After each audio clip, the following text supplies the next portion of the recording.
If a person is bleeding, it's important to act quickly and take appropriate first aid steps to stop the bleeding. Here are the steps you can take to manage bleeding. If the bleeding is severe, call for emergency medical services immediately. That is 999. It's important to get professional medical help as soon as possible. Put on gloves to protect yourself from blood-borne pathogens. Put on gloves before handling the wound. Never touch a person bleeding with your bare hands. Apply firm, direct pressure to the wound with a clean cloth or sterile gauze.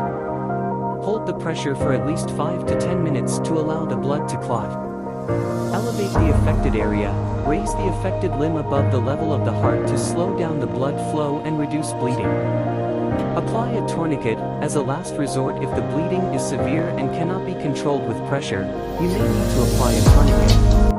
A tourniquet is a tight band or strap that is tied around the limb above the wound to restrict blood flow. Apply the tourniquet only as a last resort, as it can cause further tissue damage. Monitor the person's condition.